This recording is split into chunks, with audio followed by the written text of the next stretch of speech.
Frères et sœurs, je vous salue dans la paix de notre Seigneur. Je vais vous raconter ce qui s'est passé hier dans ma vie, dans ma famille. Tout simplement, le Seigneur m'a fait comprendre certaines choses de l'attitude de l'Église à travers simplement un accident que mon fils a eu. Et tout simplement, hier soir, alors que j'étais parti pour aller évangéliser à Notre-Dame, ma femme m'envoie un message, me dit « Il faut que tu rentres vite à la maison parce que Mathias est tombé, il est en sang, il a les lèvres gonflées, il a le visage gonflé, et elle était en pleurs. » Et donc je suis parti, parce que c'est important de s'occuper de ses enfants, et encore plus quand c'est grave.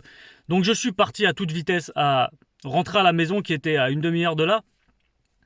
Et pendant que j'étais sur la route, le Seigneur m'a fait comprendre que voilà l'attitude.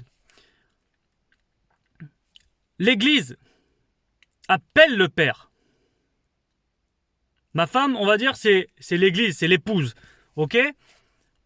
Moi, je représente un papa sur terre. De la même manière que notre Père qui est dans les cieux est notre Père à tous. Mais on va faire cette représentation. La première chose que j'ai fait, c'est courir vers mon enfant qui était blessé. C'est ce que le Seigneur fait tous les jours avec nous. Ok ? Ensuite, j'arrive à la maison, mais là, l'attitude que j'ai vue était merveilleuse. Autant son grand frère que sa maman étaient en pleurs. Parce que leur fils, leur petit frère était en train de pleurer. Leur petit frère était en sang. Leur petit frère était pas bien. Et voilà ce que le Seigneur m'a fait comprendre. Quelle est notre attitude quand on voit un de notre frère tomber?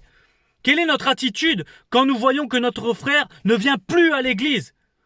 Est-ce que tu pleures sur lui parce qu'il ne vient plus? Est-ce que tu t'en moques à te dire « Oh, de toute façon, il était comme ça, il était comme ça ». Mais moi, je vois mon fils est tombé. Les raisons de la chute, l'église l'a vu. Ma femme l'a vu.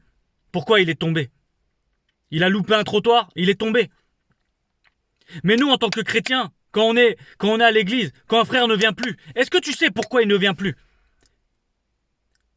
Est-ce que tu sais pourquoi il est devenu comme ça? Alors qu'il était bien sur son chemin, boum, il est tombé. Et toi, qu'est-ce que tu as fait? Est-ce que tu as pleuré alors qu'il avait mal?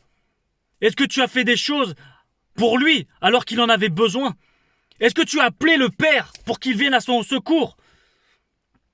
Est-ce que tu as clamé comme une maman? Est-ce que tu as clamé comme une fille pour son frère? Est-ce que tu as clamé comme un fils?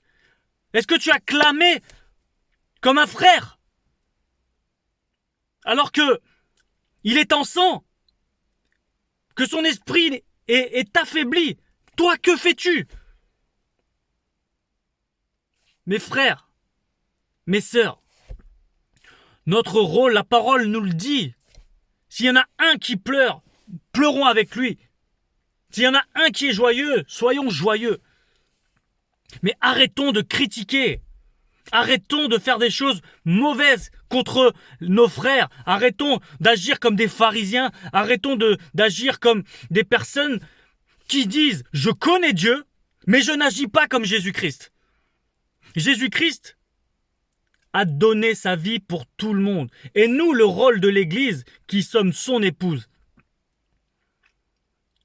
quel est notre rôle? D'être l'épouse du Christ, c'est-à-dire prendre soin entre nous. Il faut faire les choses bien avec le Seigneur. Il faut arrêter de dire « Ah, mais lui, il est tombé, c'est de sa faute ». Il y a une part de vérité quand tu dis ça. Mais quelle est ton attitude? Est-ce que tu vas prier pour ton frère qui est tombé? Ou est-ce que tu vas le laisser galérer et s'éloigner de Dieu le Père pour te dire dans ta tête « Oh, de toute façon, un jour il reviendra, on l'appellera l'enfant prodigue ».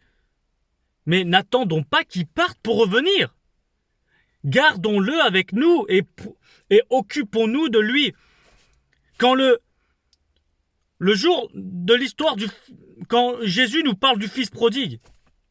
Imaginez que, tout simplement, il parte, mais que son frère aille le chercher pour lui dire non, il faut que tu restes.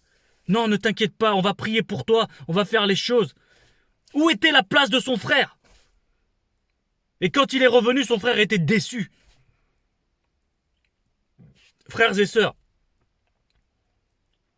Dieu nous demande vraiment, jour après jour, de nous aimer encore plus et encore plus et encore plus. Parce que vous savez, l'ennemi, il ne dort pas et il fait des choses jour et nuit, jour et nuit, jour et nuit. Il met la haine, il met la zizanie encore plus, même dans nos églises. Arrêtons de nous voiler la face. Dans nos églises, l'ennemi est en train d'attaquer. Et c'est à cause de nous. Parce que notre attitude, notre ego, notre envie de juger, notre envie de condamner, notre envie de tout contrôler, fait que l'ennemi se réjouit et il en profite et il rentre encore plus. Et c'est là où il appuie. C'est là où il appuie. Plus tu vas t'éloigner de Dieu, plus tu vas juger les gens, et plus l'ennemi va se réjouir, et plus il va vouloir appuyer avec une aiguille pour que ça aille encore plus loin, et encore plus loin, et encore plus loin, pour que nous soyons tous perdus. Ne laissons pas du terrain à l'ennemi, sinon nous sommes foutus. Voilà, c'était ce que j'avais à vous partager. C'était juste un simple accident, mais voilà ce que le Seigneur m'a fait comprendre. Que Dieu vous bénisse. Et c'est avec sincérité de cœur que je vous dis ça, et vraiment avec tout l'amour que Dieu me donne, que je vous fais cette vidéo. Changeons d'attitude. Soyez bénis.